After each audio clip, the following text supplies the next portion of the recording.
What are you pretending not to know? What reality have you been avoiding? What conversation have you been postponing? What choice have you been delaying because you're not ready yet? And what if your avoided ordeal were actually the start of something inconceivably magical? There's an old Russian fairy tale about a young girl named Vasilisa, whose beloved mother dies, leaving her with a tiny doll and a final instruction.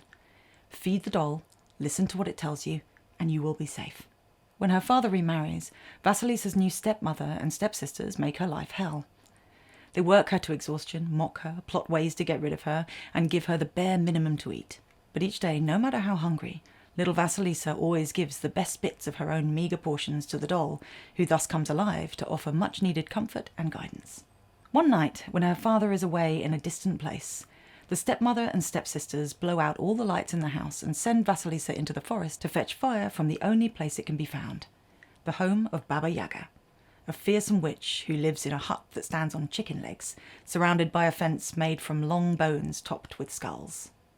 Vasilisa doesn't want to go. I mean, of course she doesn't.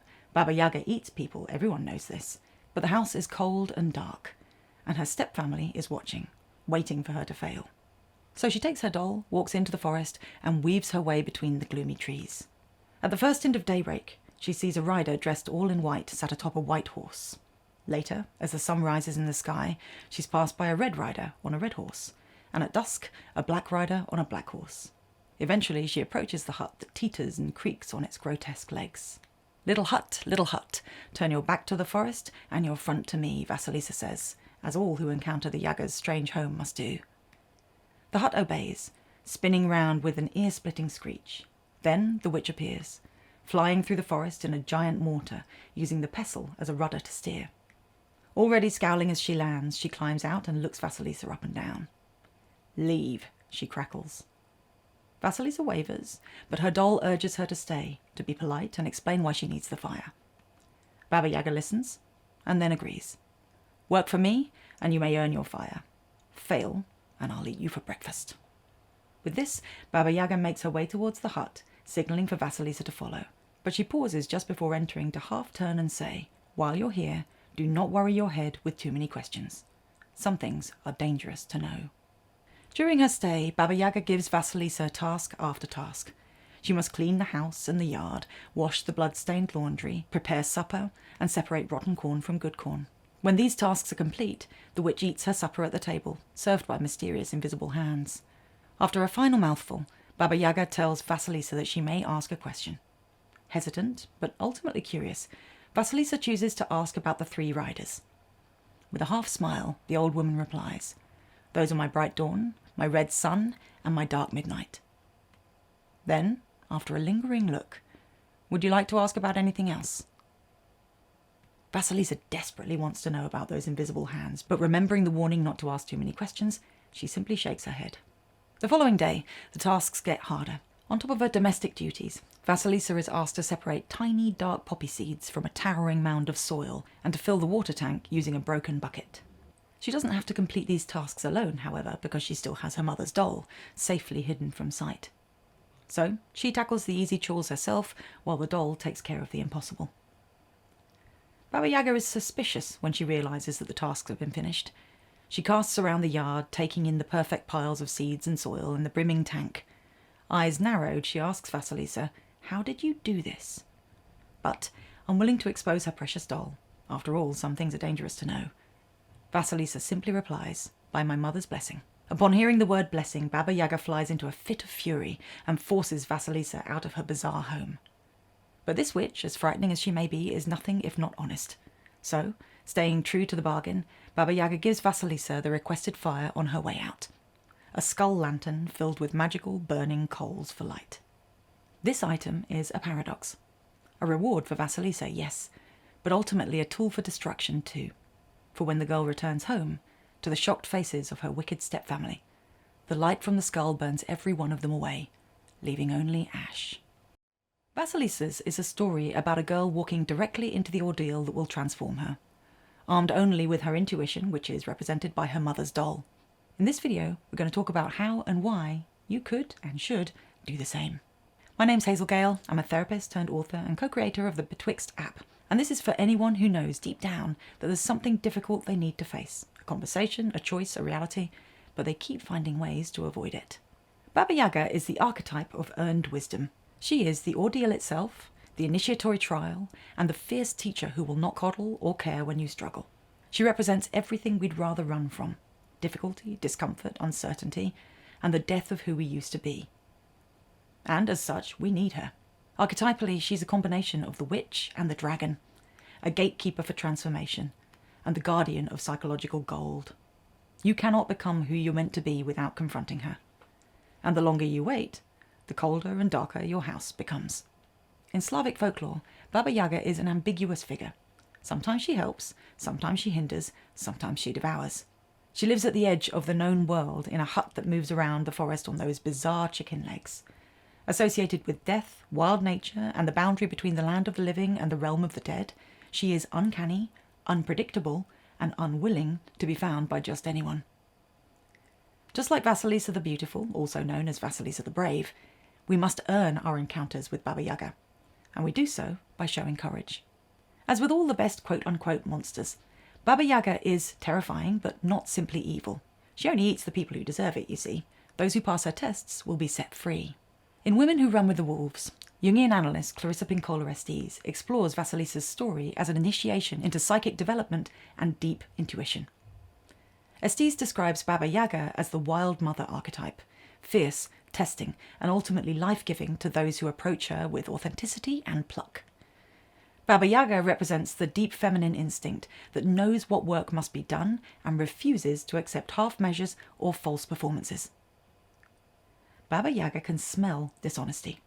She will devour those who come to her with flattery, entitlement, or deceit. But those who come with genuine need, who are willing to work, and who respect her power, she gives those people exactly what they need, which is rarely what they want, but always what will transform them. As with the elements of all good mythic stories, the tasks Baba Yaga sets for Vasilisa have symbolic meaning. The domestic chores represent the inner work of psychological cleansing and ordering, putting your inner house in order, dealing with psychological clutter and debris. To wash blood-stained laundry is to cleanse trauma and psychological wounds, purifying what's been stained by violence, brutality, or any other kind of harm. The preparation of supper is the nourishment of the psyche, achieved by integrating new, powerful truths. The separation of rotten corn from good corn symbolises the skill of discernment, to know the difference between what nourishes the self and soul and what poisons. Similarly, separating the tiny poppy seeds from the soil is an exercise in meticulously distinguishing the vital, beautiful aspects of life from the barren or dead elements, something you need a strong connection with your intuition to achieve, hence the doll's involvement. The doll is also needed for Vasilisa to fill the water tank with the broken pail. Some containers, old beliefs, patterns, approaches, won't hold what you're trying to carry. And to integrate new beliefs, to adopt an updated worldview, requires a leap of faith and deep, deep self-trust. The most important of all Vasilisa's successes, the one the old witch begrudgingly respects the most, is her restraint in not asking too many questions. She is allowed to know about the riders, that is, the passage of time and the cycles of life. But when Baba Yaga is served by invisible hands in the hut, the girl wisely keeps her mouth shut. Not everything can or should be known. Perhaps the hands represent forces beyond our comprehension, or work that must be done without understanding why. In Estes' version of the story, Baba Yaga warns that too many questions will age a young mind, and interprets this as a warning about the challenges and limitations created by over-intellectualization and the arrogance of assuming one can know it all. Ultimately, none of these tasks is glamorous, and while some may be simple, not one of them is easy. More to the point, none of them can be faked. Baba Yaga doesn't care about your intelligence or cunning, your intentions or your excuses. She only cares about whether you can actually do the work of getting through your ordeal. What we try so hard to forget in our comfort-loving culture is that transformation requires ordeal. And don't get me wrong, it is mighty tempting to choose the path of least resistance. But that's not how growth works. Baba Yaga knows this. She lives at the threshold between the known and the unknown because crossing that threshold requires you to face what you've been avoiding. You may hear her cackle when you think of the difficult conversation you've been putting off, the boundary you're too scared to set, the creative work you're keeping to yourself because you're afraid to show it to the world. You may feel her gaze upon you when you swallow the grief or anger or ambition you've been trying not to admit. She is the embodiment of the difficult thing that will transform you if you find the courage to engage with it directly. When something difficult looms, we love to convince ourselves that we're almost ready and that we just need to wait for that one last piece of the puzzle to click into place, then we'll do the thing. But of course that final piece never arrives, or if it does, we quickly decide it wasn't the actual last one after all. When it comes to difficult, self-changing challenges, preparation may be vital, but absolute readiness is a myth. We get ready by getting started, not before we begin. Remember, Vasilisa doesn't want to go into the forest, but staying in the cold, dark house meant staying small, abused and diminished. The ordeal was terrifying, but the alternative was far, far worse. For Vasilisa, the strange witch was scary because she's known to eat people who visit her hut. Now, I don't want to drop a huge spoiler or anything, but it's unlikely you'll be eaten when you do the thing. What might happen, though, when you finally look Baba Yaga in the eyes is this. She will devour your excuses, your self-deceptions, and your comfortable narratives about why you're better off in the cold, dark house. She'll devour the old version of you that's been clinging to safety. What she won't devour is your essential self. The part of you that has the courage to knock on her door in the first place, the version of you that's actually on the path you need to take, that's what she's been guarding all along. Just don't forget to take your doll. Estes describes Vasilisa's doll as representing deep intuition, the inner knowing that guides you through impossible situations. The doll tells Vasilisa what to do, helps her complete the tasks, and keeps her alive in Baba Yaga's realm. We all have a doll like this. It's the quiet voice underneath all the noise, the one that knows what you really need to do, even when you don't want to hear it. Whether or not your doll is well fed? Well, that's a different question. Shall we see? You're standing at the edge of a dark forest, before a riot of ancient trees with twisted roots. Immediately you're hit with the intoxicating smell of earth and decay and something alive underneath. You've been standing here for a long time, watching, preparing, and waiting for a sign that you're ready. It hasn't come. But tonight you'll venture into the woods regardless. The path is narrow and overgrown. Branches catch your clothes as you walk, and you stumble over roots you can't see. It's cold and dark, but you keep moving. Ahead, 3 riders pass in quick succession.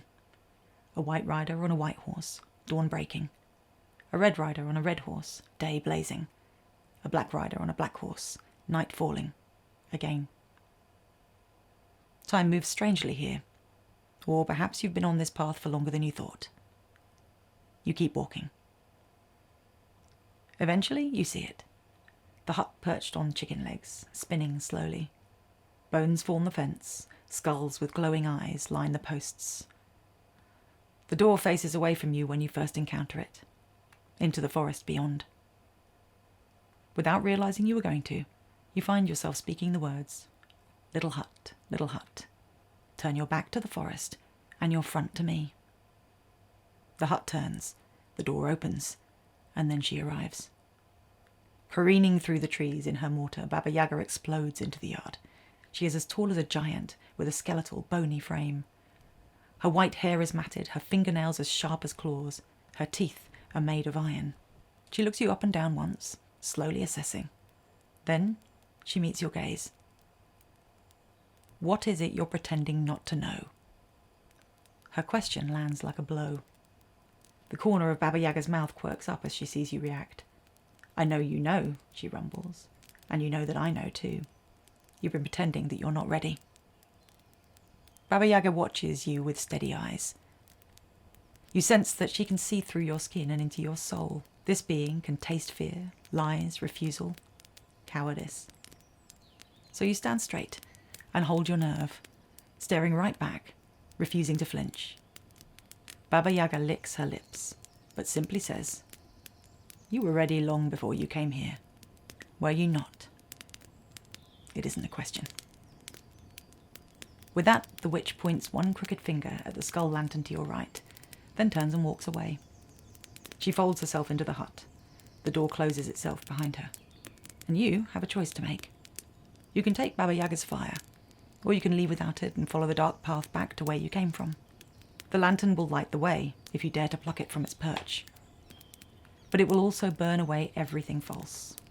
That lie you've been telling yourself, that friendship or relationship that isn't really right, the path you've been walking that doesn't belong to you.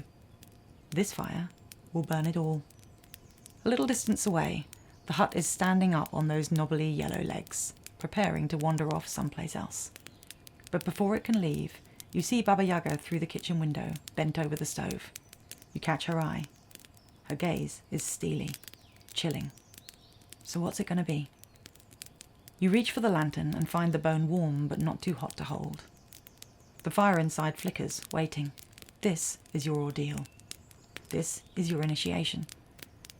And you were ready the moment you stepped into the forest. Were you not? Thank you for watching. If you enjoy the idea of story-enriched self-reflection, then be sure to download our app, Betwixt, an interactive adventure that helps you reconnect with yourself.